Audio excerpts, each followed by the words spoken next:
السلام علیکم کتونکو، هیله لرم چې روغ جوړ او خوشاله به یې.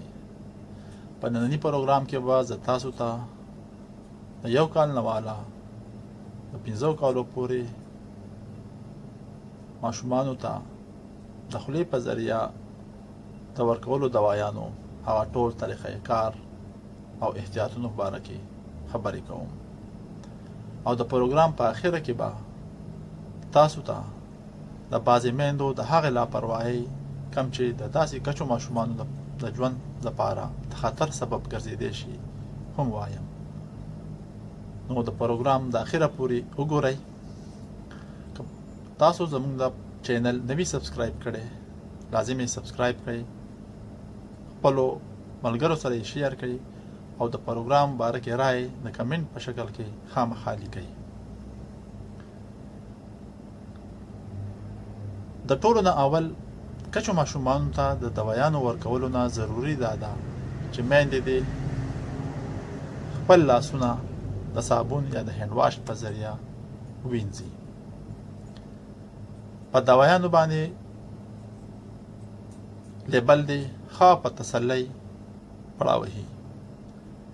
د ډاکټر د پرچی او د فارماسیست د هدایاتو مطابق دې د ډوز په باره کې پکار ده چې مکمل معلومات ولري. کوشش کوئ چې میندې دې ماشوم ته د دوایۍ ټایم او د هغه خوراک ټایم داسې ترتیب کړي چې هغه لا د دوایۍ ورکولو نه پس دې خامخا د خوراک دپاره څه ورکړي. که د پیو ماشومان وي نو مور دې کوشش کوي چې هغه د پی ورکړي، او که د 2 کالو نه غټ ماشومان وي نو پکار ده چې نور خوراک ولا ورکړی شي. ها، په هغه صورت کې که ستاسو ډاکټر یا فارماسیست د داسې کولو نه منع کړي وي نو د هغې دوایۍ دپاره دې نه خپل خیال وساتلی شي.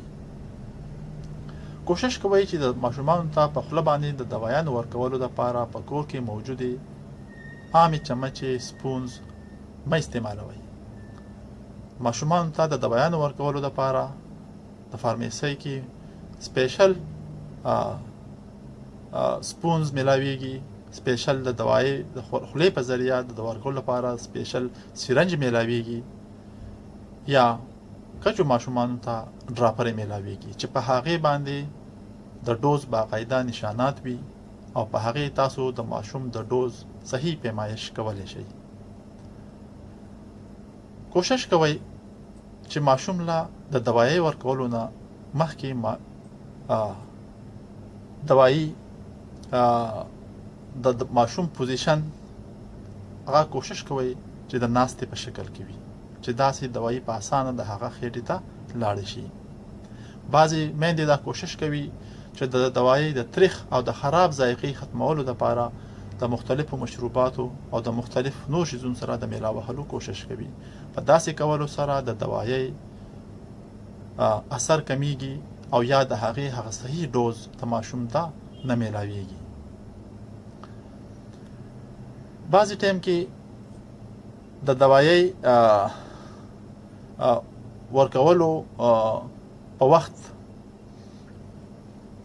دوایۍ ورکولو په وخت ماشومان کوآپریشن نه کوي، یعنی هغوی جاړي. کوشش دې کوي میندې چې په سلا رضا باندې یا د یو سیس په اپر باندې، د یو کیلونې په اپر باندې دې د هغه د بهلا وهلو کوشش کوي چې هغه دې ته راضي کړي چې هغه دوایي وخوري. دوایي ته دې هرګز د ټاپۍ د مټایۍ داسې الفاظ نه استعمالوي. دوایي دې د دوایي په نوم هم یادوي. ماشوم ته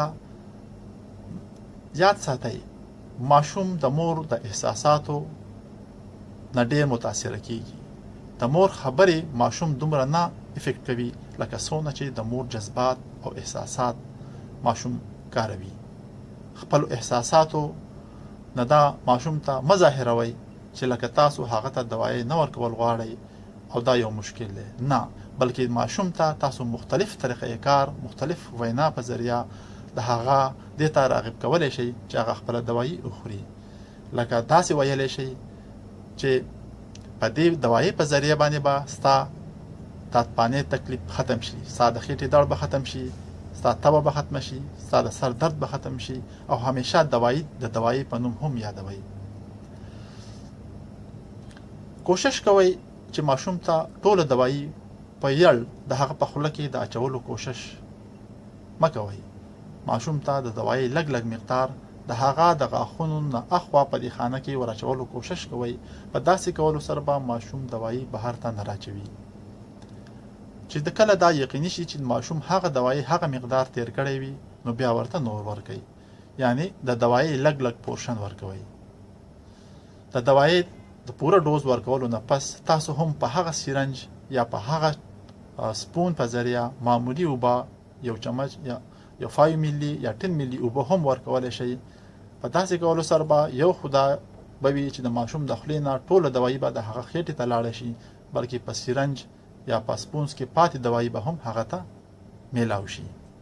اهمه خبره دا ده، څنګه چې ما تاسو ته د پروګرام په شروع کې ویلو چې کله بعضې ماشومانو ته بعضې میندې دوایانې ورکي نو بعضې ماشومان جاړي او د دوایۍ تر اچولو کوشش کوي. بعضې میندې په دغه ټایم کې د ماشوم په خوله لاس ږدي یا د هغه په پوزه باندې لاس ږدي. دا پریکټس دوی د دې لپاره کوي چې د ماشوم بهر ته دوایي روانه شي. یاد ساتئ دا ډیر خطرناک پریکټس دی. په داسې کولو سره دوایي د ماشوم د ساه نالۍ ته تللی شي او الله دې نه کړي د هغه د مرګ سبب یا د نورې پریشانۍ سبب هم جوړېدی شي. نو پکار ده چې موږ د داسې پریکټس نه د داسې عمل نه ډډه وکړو. خپل پروګرام د پورې اجازه غواړم. الله پامان.